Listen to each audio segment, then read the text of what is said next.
All right, it's 4:05. I think we're going to get started. I have a little schedule that I'm going to try to keep to because in my experience, there's always so much to cover and not enough time. And I want to make sure that you all have a very rich and engaging experience. So thank you so much for joining us for our Teach for LA virtual workshop series for fall 2021.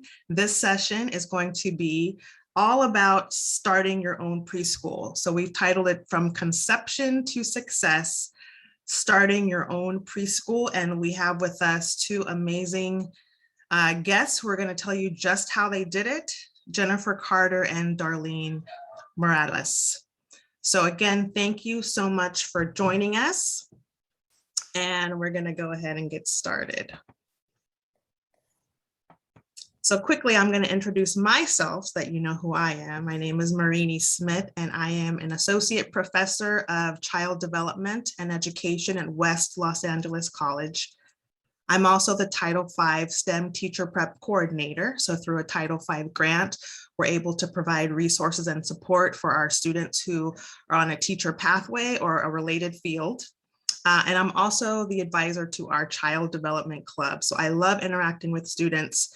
I've been in education for about 25 years, and I've been in higher ed for about 8 years. And I love, love, love what I do. I love inspiring future teachers. So I want to just cover a couple of quick FAQs, some frequently asked questions. So one question you might have is, will I get a certificate for this session? And thank you to our amazing producer, Renee Marshall. You will get a certificate. We're going to do it a little bit different than years past. So you will receive a link to a survey, I believe this evening or tomorrow. Once you receive that Teach for LA survey link, you will be asked in that survey if you would like a certificate, and then you will have an opportunity to include your email. And you should receive those certificates by next week. Okay, so if you'd like a certificate, make sure that you complete that survey, and then you will receive your certificate next week. Okay. Also, we are recording this session, and the session recordings will be available. So check back next week on the Teach LARC website. But as Renee has been saying, they've been turning around the recordings rather quickly, so you might not even have to wait that long. Honestly, we'll probably have it by tomorrow morning at the latest. It might even happen tonight. They've been on fire. Awesome. It's so awesome. That's so great. So if you miss anything, or you want to review, or you want to share it with someone that you know couldn't make it, you'll have access to that soon.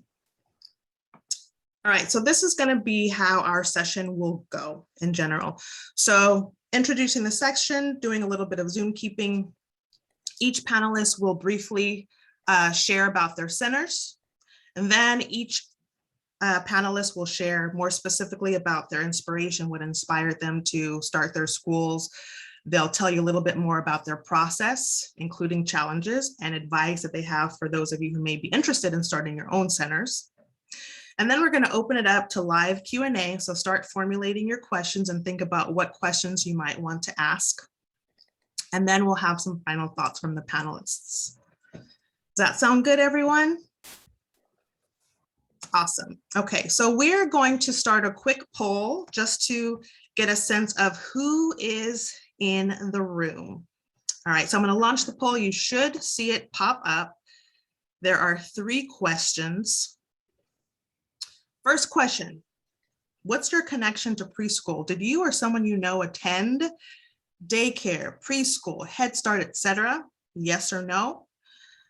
Then I have a question that I want to pose, thinking about the state that we're in today and how vital and important it is to have childcare available for families.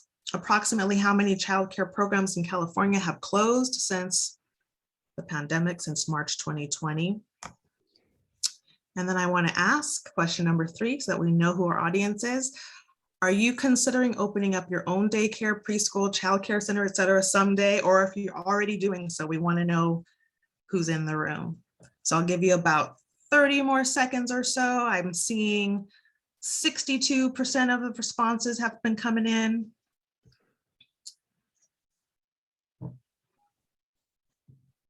Love seeing these answers coming in, and I will share those in just a moment.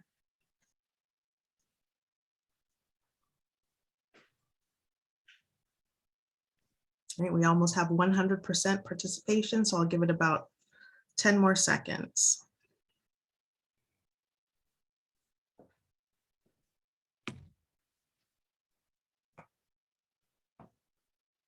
All right, so we're going to come back together in 5, 4, 3, 2, 1. All right, so I'm going to share the results. Hopefully you can see them on your screen. Okay, so taking a look at that, almost everyone in the room, 86%, has some connection. Either they themselves attended preschool, daycare, et cetera, or you know someone. So this is a topic that affects almost all of us. It touches us in some way or another, either personally or through your circle, your community. All right, number 2, how many childcare programs in California have closed since March 2020? The answer is actually 51%, so more than half. So it looks like 30% of you here, 15 folks guessed correctly. So that, think about the implications of that and how, if we're going through this very traumatic, devastating time, COVID-19 pandemic, and how vital childcare is. And so we're exacerbating an already existing problem when centers are closing and families need childcare to be able to go back to work, right? And so we're exacerbating the problem. And who are the ones who are typically unemployed because of lack of childcare? It's typically the women in the household. So that impacts women disproportionately to males as well. And then finally, folks in the room, how many of you are considering opening up your own center? 78% of you would like to have your own school. And 2 folks in the room already own one. So when we go through these questions, we'd love to hear from you and share your thoughts as well. Wonderful, wonderful. Thank you for participating.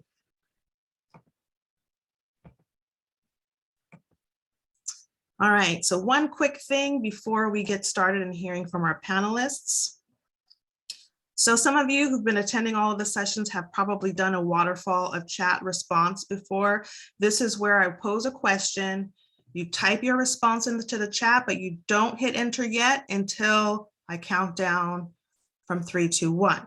Okay, and part of the benefit, there's a couple of benefits that I have found with doing a chat waterfall. Number 1 is participants are not influenced by other folks' responses. You can really write what you're thinking, because when you're looking at the chat and you see what other people are responding, you might feel self-conscious, maybe my response isn't good enough, or you respond what someone else said because you think that that's the right answer, right? And so another benefit is that you're focusing on your response and not thinking about other people's responses, right? And then you're focus on the presentation at the time that you're focusing on the presentation versus typing in the chat, right? So it helps to focus everyone, and it also allows you to really write from the heart and respond what your thoughts are. And then it's also just really cool to see all of the responses come in at the same time. And then we can kind of scroll and see all of the amazing responses. So this is the prompt that we're going to pose.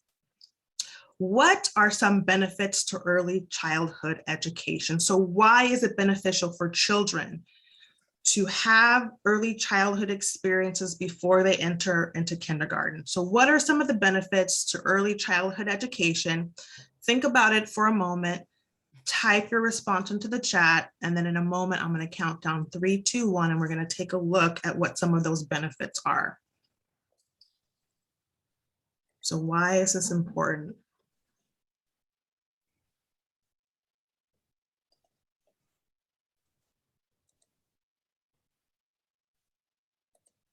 All right, so I'll give you another couple of seconds to type your response in, and then I will count down.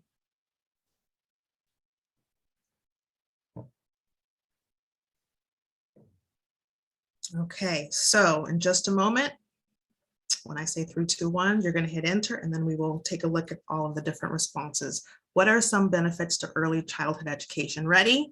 In 3, 2, 1, enter. Love it, love it, love it. So I am seeing lots of amazing responses. Learning how to make friends, child development, better academic performance, helping with children's social skills,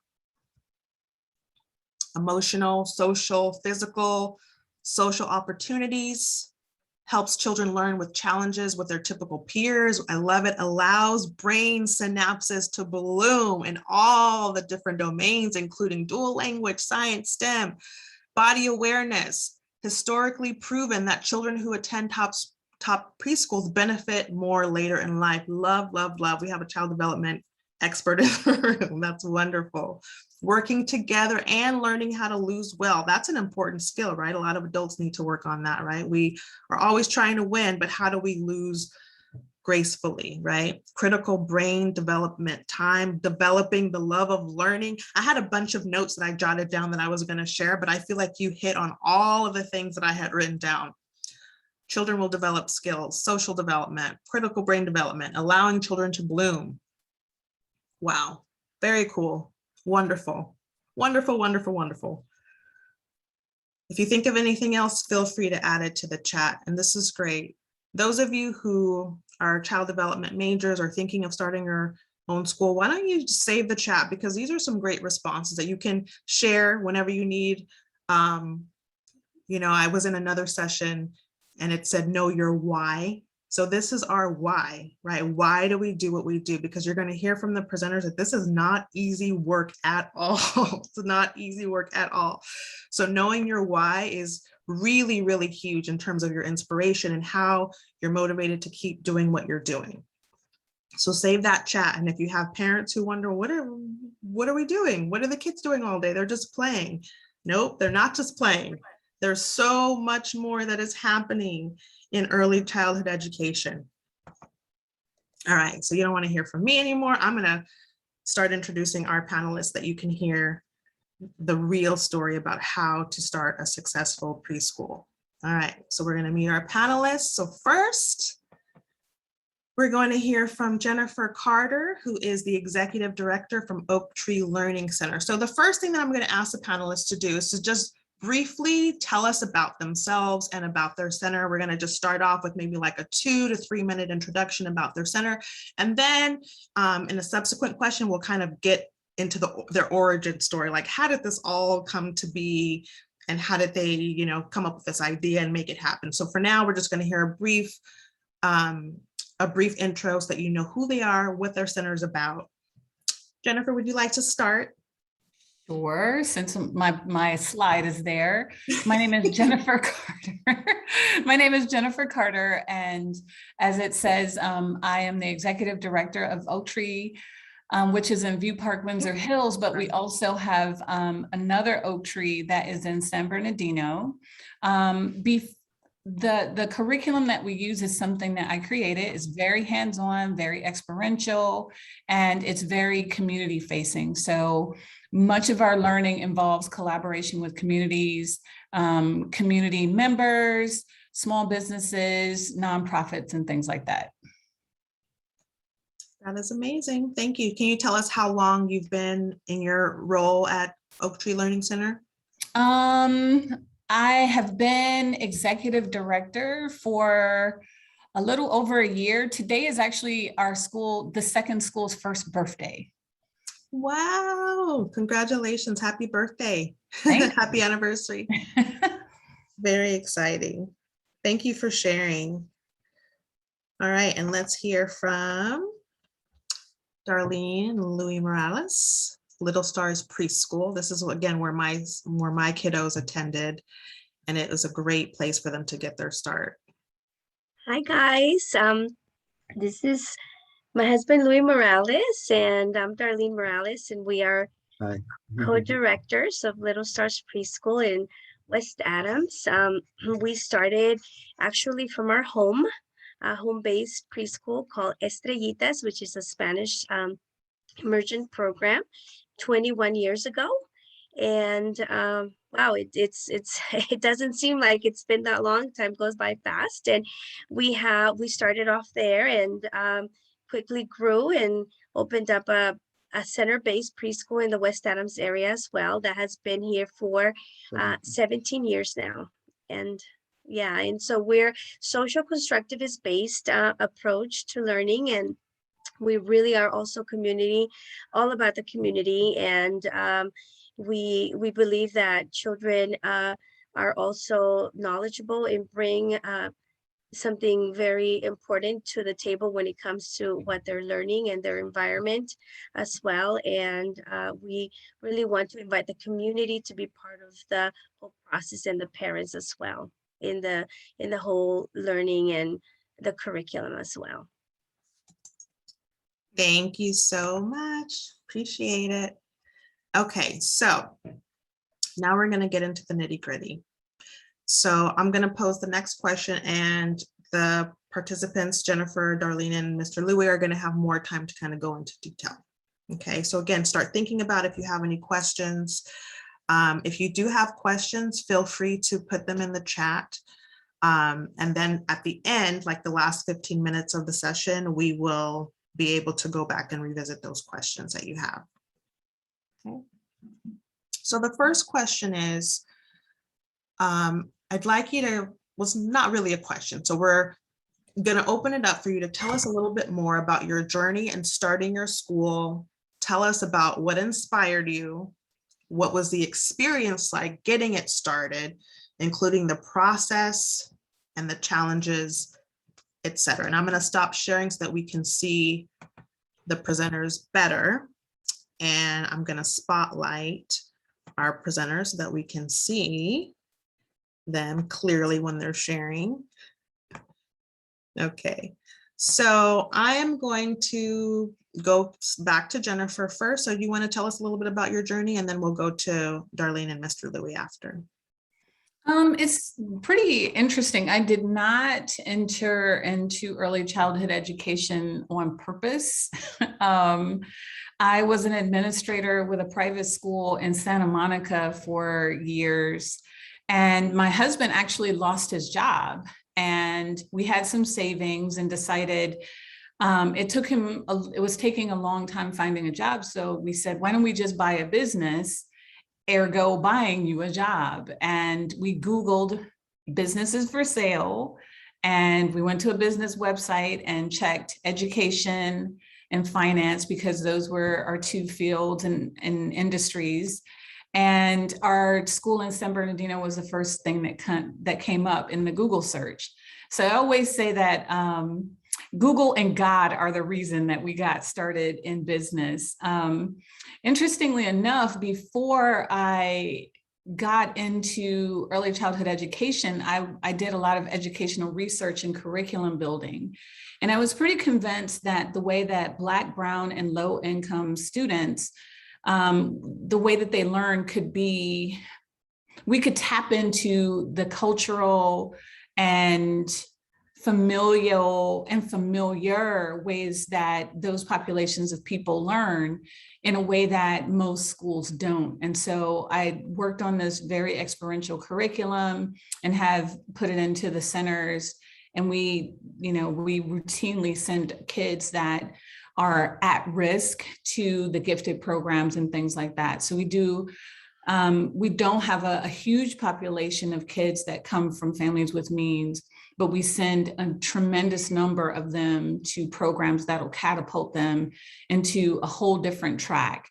And, one of the things that I really try to do is, from that background, teaching from kindergarten or researching and setting a curriculum from kindergarten all the way through college, was to really try to infuse that and, start that. And so I did that.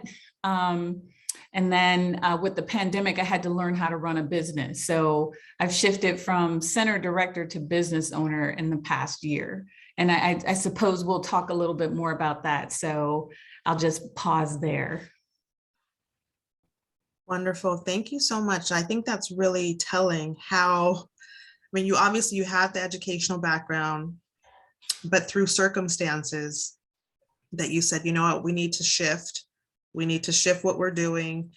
Your husband had lost his job. You literally Googled businesses for sale, not knowing that you were going to come up with a preschool.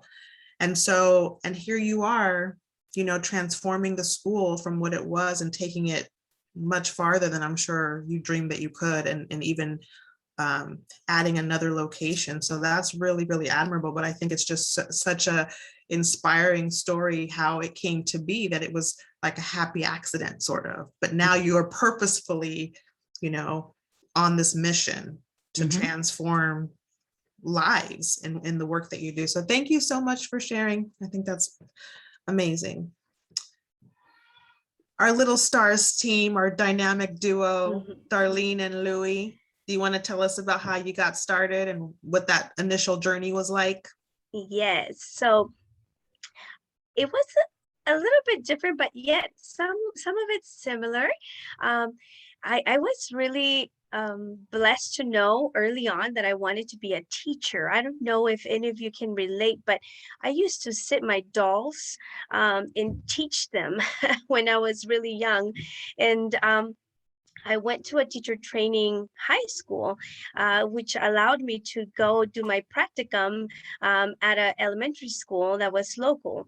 And I also did some banking, and I didn't like the numbers thing. That wasn't for me. And so I loved working with kids. And I went to Santa Monica College, and then I had a situation similar that my job situation wasn't kind of what I wanted it to be. And I worked at a Montessori very briefly and realized very early that this is something I can do for myself. And so I kind of told Louis, hey, what about this? And he's like, what? No. But we did. We started 21 years ago out of our home, and it quickly became, we quickly grew. And it was always, I always felt, and this is for people, I don't know, some of you may want to be tapping into home-based and some of you into preschool. So it's kind of setting what you want to do. But I always, back then, there was always this kind of stigma with home preschool that you were just kind of like a babysitter. And I didn't want to have that title. And so besides just going to school, I also said, I'm going to open up a center as well, but I'm going to have the good of both, right? And so we decided to open up a center base 17 years ago, very close to our home in the West Adams area. And when I was expecting our first daughter, who's now 16, I just kind of had Louis, I said, hey, you're going to jump on board and you're going to come cold turkey. He was a business major as well. And he jumped into the early childhood, and he took some classes for child development and kind of learned as he went. And that's kind of how we did things, learn as we went. And it's just been a gift also, and a blessing for us as well to do this. I love it. I'm just grinning. Oh, go ahead, Mr. Louis. Yeah, just briefly, my background is business administration with accounting. And so I learned early on the importance of running a center through the numbers and making sure that you were always not in the red, but hopefully in the black at some point. So it's very important to have the academic part, which she does very well, and also the administrative part and the making sure that the doors stay open. Love it. Wow. As I'm hearing both of your stories, there's obviously some commonalities, right? So the support of a partner, right? And so I know, Jennifer, with your husband having a finance background, right? That wasn't helpful though. And I can tell you more about that later. It wasn't helpful. No. That is hilarious. So it doesn't always mean that it's gonna benefit you, right? Yeah. And I mean, I can really briefly tell you, he was an equities broker, which is not, I mean, you really need someone who understands numbers, like accounting. An equities broker is a whole, it's like asking a PE teacher to teach a literature class. They were both teachers and very skilled. Gotcha. But it's the skill set doesn't transfer. Okay, makes total sense. So he was there for moral support then. To encourage you. Yes, babe, this is a great idea. Which yes, you definitely need. What do you need? Where's my honey-do list? I love it. And in the case of Darlene and Louie, you had the accounting background, and Darlene kind of encouraged and said, hey, this is what I want to do. I'm passionate. And you took that leap together and you decided that you want to transform not just as a home-based center, but to a center-based childcare preschool. And so you were looking at, it's dynamic. So you were seeing what the need was and also where your passion lied. So thank you so much for sharing that. I'm going to check the chat in just a moment. I see. Okay, great. So I was going to go ahead and ask you, tell us a little bit more about the process and how you got started. And then I see that Araceli, that's a great question. We'll definitely come to your question about the obstacles after they share a little bit more about the process, like the step-by-step, how do you do it?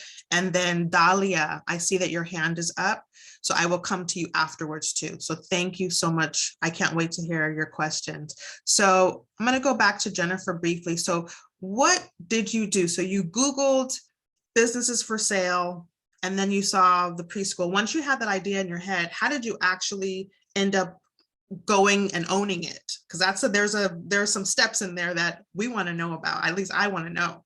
Yeah. How did that happen? So we had been fortunate in that we were both able to save up some money. So we were able to purchase an existing business that had property.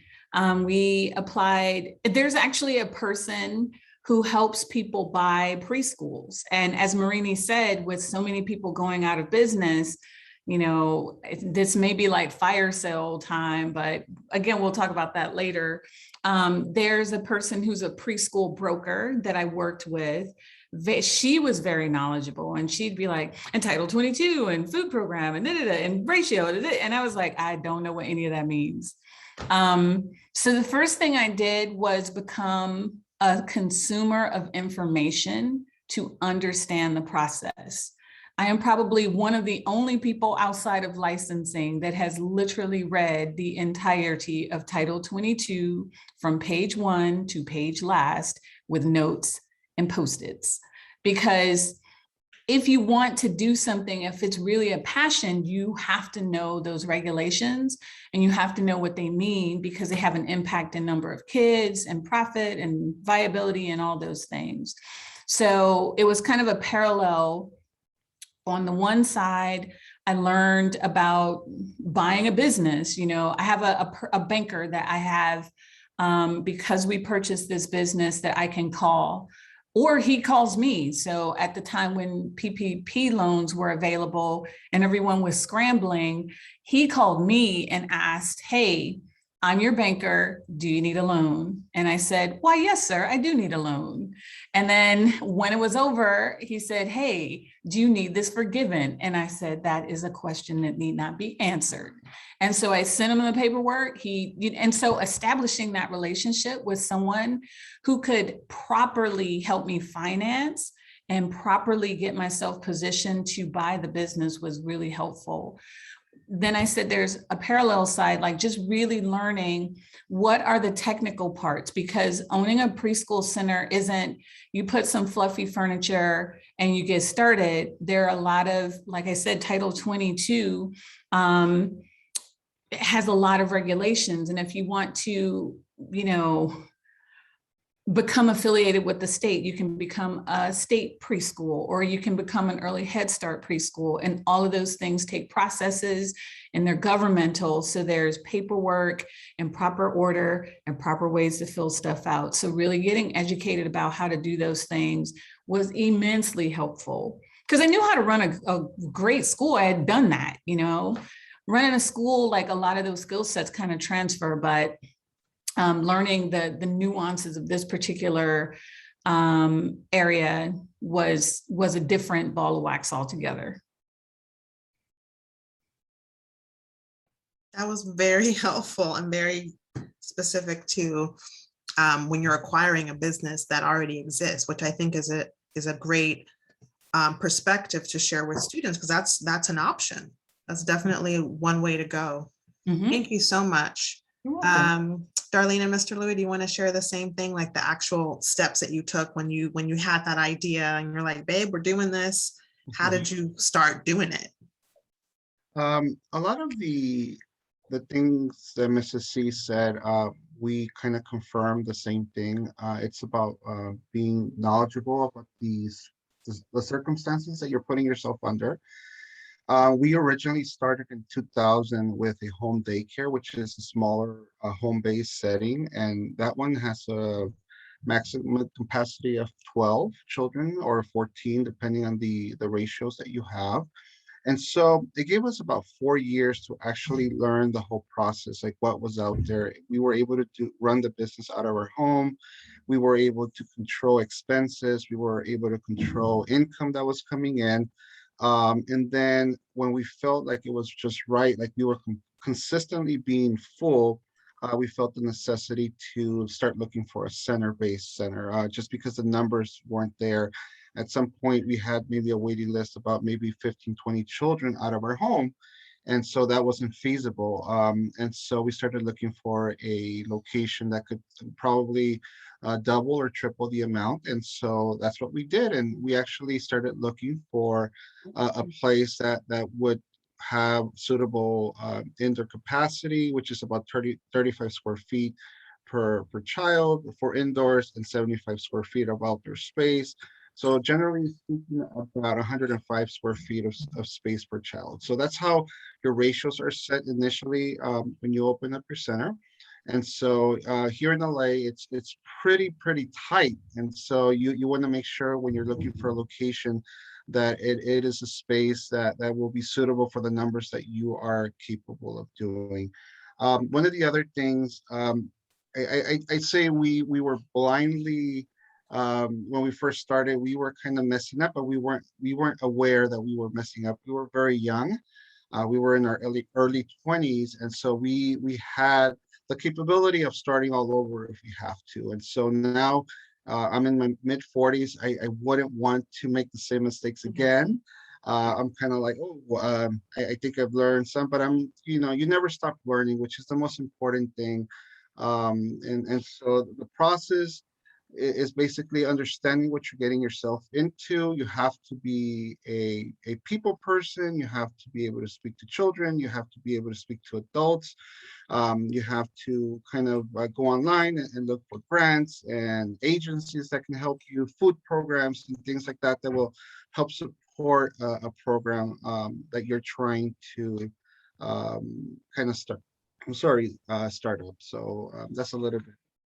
I just want to say this is really good. Just a quick additional, like the challenges that came up for us, like in the process, it's trying to figure out the location. It so happened that we were kind of being led, you have to, if you find a location, if you're going to open it up and if you're going to do a home preschool and you don't have, let's say you're not the landlord, we were the landlord. So, it's kind of like learning about what it requires depending on what you want to do.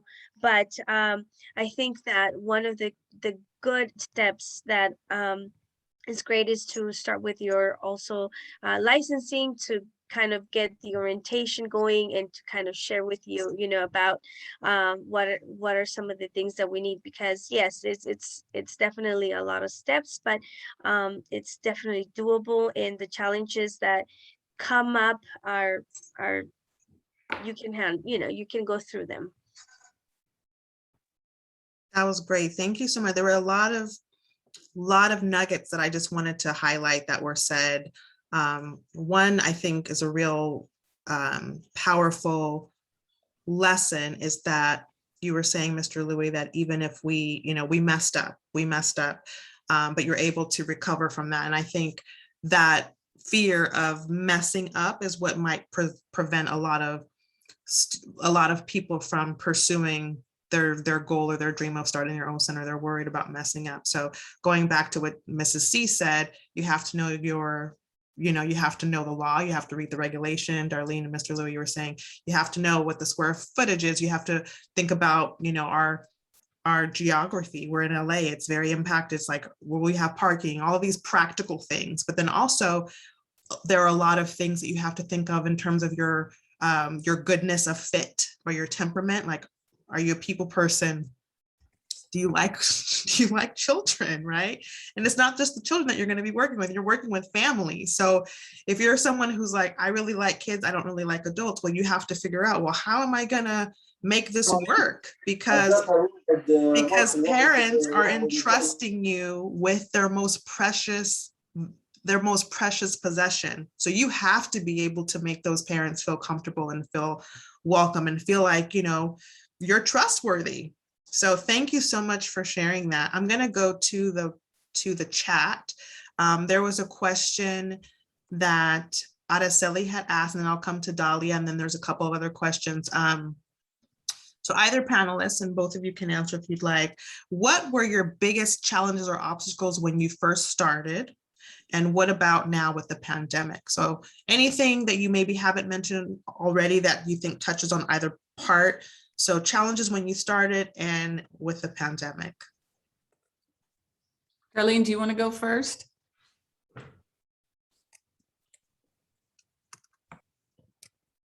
You can go, we can go ahead. So just to give you an idea, pre-COVID, we were running at, we had a capacity, total capacity 80 children at the time of March 17th. That was the last day that we were open. When we reopened in May 26th of the same year, which was about 2 months and a week, we had 5 children. And so it went from very, very sturdy, we know what we're doing, to starting all over again. And so that was kind of the difficult part. And so in that time, during that time of kind of quietness per se, because 5 children is not 80 children, so we were able to reimagine ourselves, what new goals. So it kind of gave us a new lifeline to restart our program. We worked on our website, we worked on our manuals, we worked on teacher trainings, we did health trainings. We took advantage of the time, and so now we are back at full capacity a year later. I would also say it was chasing a moving target. It was continuously having to adapt, adjust. If we're honest, not really knowing what was going to happen, and feeling a little bit of fear, and just kind of trying to do things the best way that we could for what was the new normal for the pandemic. And it was tough. It was tough, because we didn't know coming back how it would be, and at the same time, it was wonderful because it brought out of us what we didn't know what was in there. It pushed us to just reinvent ourselves and shift things around, and just it was good in that sense. The pandemic was interesting. We had a parent who was in the National Guard, and he gave us a heads up, and he came in on the March 11th, because that's my son's birthday. And my son was planning to go, he's graduated from college, but he was in college at the time, and he was planning to go to Mexico for spring break. And I said, I don't know about that, Ian. It sounds like, they're gonna do something funky with the borders. You may want to just come home, because he was in New Hampshire. And he's, no, it'll be fine. So this parent comes in and says, they're shutting the state down. And I said, I need some more definition of what that is. And he explained, as we now know, what that would be. And I convened my staff, or first we polled all of our parents and said, if we shut down, what will you do for care? And because we had the San Bernardino location, many parents were the people who drove Uber and who worked at Amazon throughout the entire pandemic. They were at Cardenas, they were at Stater Brothers. We literally had parents crying because they said, I have to work. I am barely making rent. And we know our parents' stories, so we knew that that was true. So I asked the staff, anyone who's concerned, come to the center on Saturday, and we will sit together until we come up with a plan. And every teacher showed up, and we figured out a way to stay open throughout the pandemic. And so we did. And I have to say, we didn't know what we were getting ourselves into. So everyone was like, kind of scraping the bottom of the barrel during the pandemic. But because we were one of the few centers that was open, we got an influx of people we were just not prepared for. We didn't have the physical space to keep everyone apart. Luckily, it was in San Bernardino, it's either 1,000,000,000 degrees or it's negative 100 degrees, or it's so windy. We literally have to keep the 2-year-olds inside when it's really windy because they blow away. And I'm not saying that to be funny, because the wind is ridiculous. Luckily, it was March, so the weather was mild enough that we could set up tables outside and do some different things with the kids to keep them distanced. But all of the scares, all of the surges, people in proximity catching COVID, our school's director lost 5 family members. During the pandemic, we had several parents and grandparents get sick or die. So it was terrible in a lot of ways. It was a boon for us financially, but it was very, very emotionally rough that first year of the pandemic.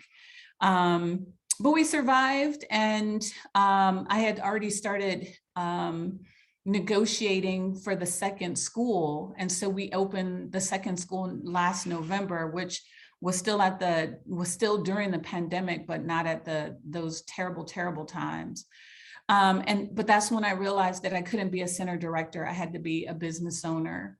And really, I was on the phone literally every day, multiple times a day, with my banker, my accountant, and my HR person, making sure that we were keeping people safe, calling the county health department, applying for loans, getting extra money for our teachers, whatever it took to keep everybody either emotionally secure or setting people up to be financially secure.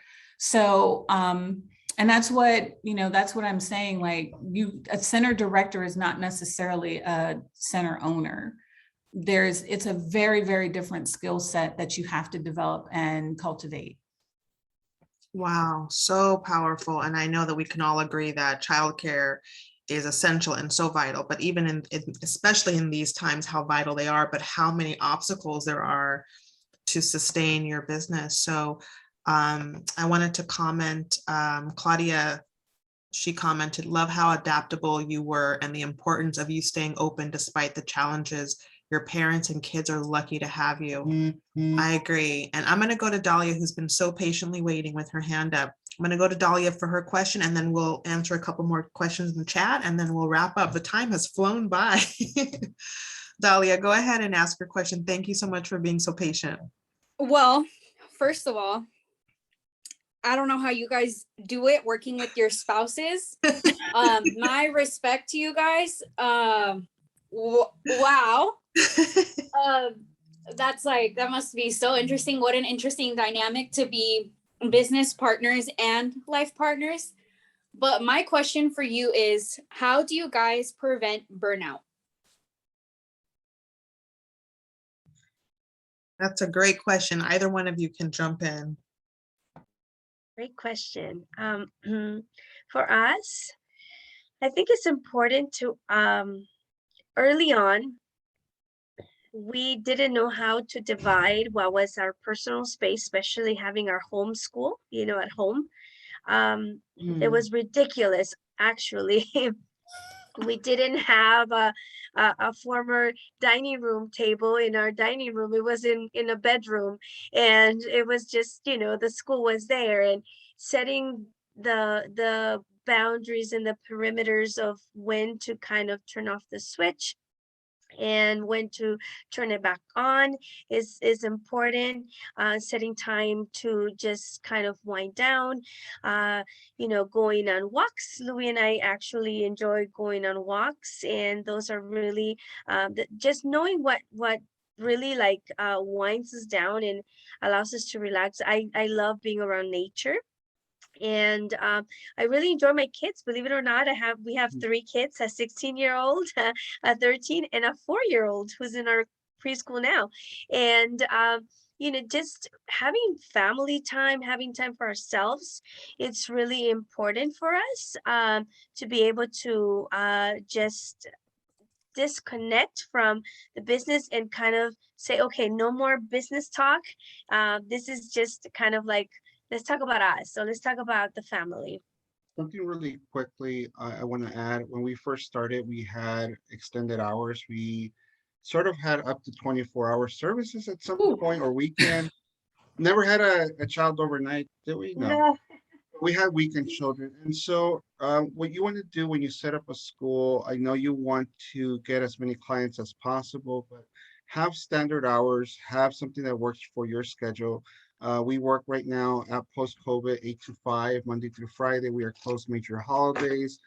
We close for winter break. We close spring break. We close, or we go personally, we take a vacation up to a month in the summer. We leave staff in our capacity. And so just making sure that you're aware about your personal safety and also your self-being, it's important. And also personal faith with God. That's what works us, always trusting in God first, and just the rest.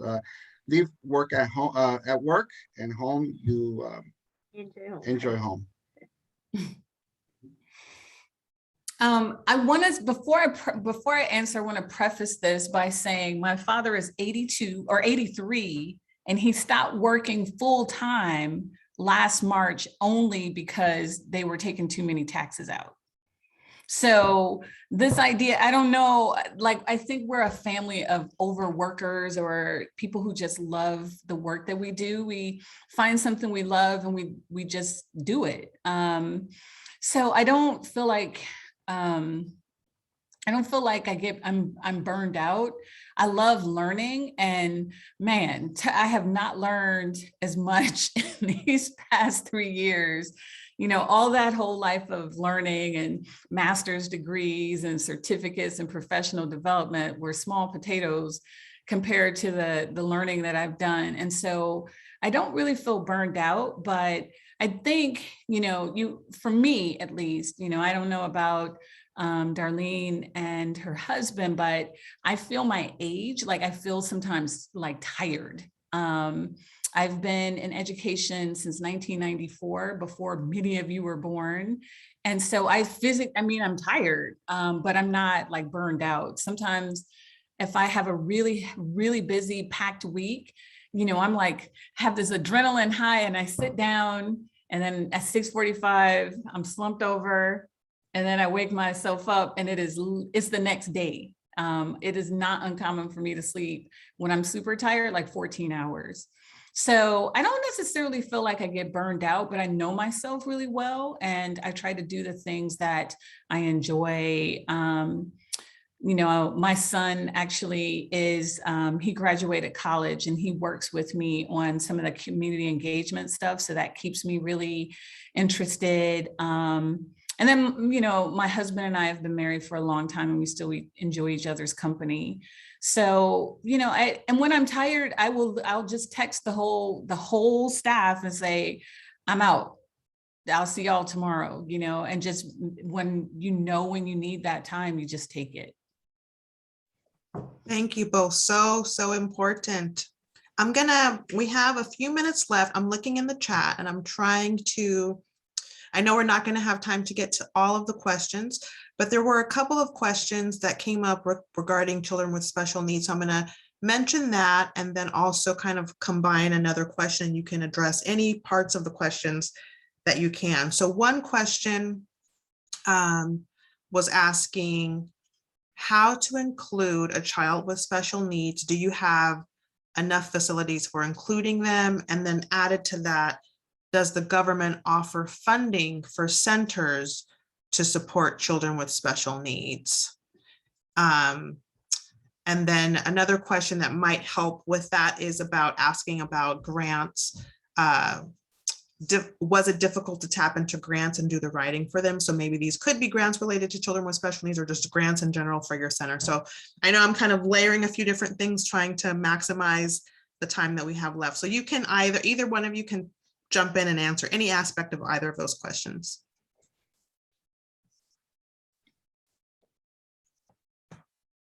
I would say, you know, depending on the type of learning differences or special needs, it really depends. So for example, our school in San Bernardino it's a lot of outdoor space and climbing and jumping and, you know, it is really, it's to navigate. If I had a child that was wheelchair bound, for example, that might be a challenge. Not, you know, not that we wouldn't be able to take someone, but, you know, you have to really be honest and know if a child, and it's in our handbook, if a child is going to thrive in our environment. We do pretty well with kids who have all ranges of autism, from relatively severe to relatively mild. You know, we've had some children who are hearing impaired. We've had some children with some physical disabilities that, or some physical encumbrances that make maneuvering around a challenge. But again, as long as they can feel comfortable in the environment, and just being honest and having parents come and chat. I don't know about grants or any of that kind of stuff for private businesses to accommodate. My experience is that everything kind of falls on you unless you are a state-sponsored preschool or an early Head Start program, which I just signed on with Early Head Start. Oh my God, it's so much paperwork. So, I mean, I guess it just depends. In my experience, you know, that's what I would say my perspective is. I would add to that it's important that you also know what you are what you know and understand, and to have resources so that when you aren't, not that you don't want to, but that you're not capable of, let's say, facilitating for a particular need, that you are able to know that about yourself, and to have the resources. We are lucky that one of our parents, it's the director of special needs for LAUSD. And so when we need some resources or some support, we have that. And we also have parent classes that we have. One of my professors from college, she is teaching the parents. And so we have tools that we are able to support both the staff and the parents to be on the same page, with whatever it is that we need to support the children with. And so I would say it takes a village, and it's important to gather your people, right? It's important to get a toolbox with all the resources, and the more that you're with the children and with the families, the more you're going to learn about how to navigate this particular individual needs, and also how to support both the child, the family, and yourself in the process of that as well, which is what we do here. We have our toolbox in our village, so that we support each other in the process. Thank you so much. This has been amazing. So we have 2 minutes left. I'm going to throw a challenge out to our panelists. In 1 minute each, can you share what is your advice for students who want to start their own school? If you can give them like a tidbit of advice, what would you tell them? I would say footwork. Start work, do your homework, Google, start researching, learn about what you want to do, zero into what you want to be specific about, the location, the age group, and know everything there is to know about what you're going to do. You know, get yourself really knowledgeable, so that you can really know beforehand what you're getting yourself into, and don't give up. If this is really what you want to do, after 21 years, I can tell you there's been some hard times, there's been some moments where we feel like, oh man, is this it?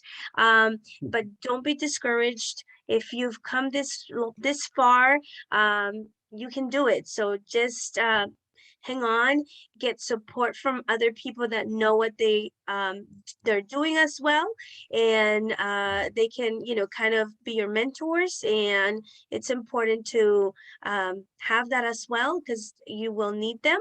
But do your footwork and just continue focus and with your goal. And I believe that we'll see more preschools soon. Love it. Thank you so much, Darlene and Mr. Louie. Jennifer, do you want to wrap it up? Sure. I would say, let's see, advice would probably be to get acquainted with a network of people who do this. Mm-hmm. And I mean, if you're in West LA and you're in the early childhood development, you probably know how to do the teaching. You should take advantage of the free resources to learn how to run a business, because it is not teaching that you're going to be doing when you run a center. I cannot say that enough. You're not all of the things that you learn to do and those great lesson plans. That is not what owning a preschool is. It's so much different. And if that's not your jam, then you need a business partner who is willing to do that so that you can do the other stuff. But it is impossible to stay in business unless you know how to run a business. Such great points. And I want to thank everyone who attended. I'm sorry that we weren't able to get to all of your questions. I did put in the chat the websites for both Little Stars and Oak Tree Learning Center if you want to check out their websites and reach out to either Darlene and Louie or Mrs. C so that they can give you additional guidance if needed. But I hope that this was valuable. And Darlene and Mrs. C, if you want to put a link in the chat to a way to contact you for students. I know someone had asked a question about more details about the licensing, which I'm sure would have taken a little bit of time. And I'm sorry that we weren't able to answer that question. That's a great question. But if you don't mind putting your contact information into the chat, and then students who have pending questions can still reach out and ask. So again, thank you so much, everyone, for coming out tonight. I know that there's another session that starts at 5. There's a teacher panel where one of my colleagues is on that started at 4 and is going until 5:25. I'm supposed to get into my teacher pathways meeting at 5. So it's a very, very busy day, but I'm so glad that you chose this session. I hope that it was valuable and helpful. And thank you so, so much to Mrs. C, my dear friend, and to Darlene and Louie Morales, who blessed me with laying a foundation for my son, Noah, who's now in 4th grade. But just thank you all so much and have a wonderful evening. Thank you all for coming. Thanks for asking us. Thank you so much. It was great meeting you as well. Thank you, everyone. Yay. Bye, everybody. Bye.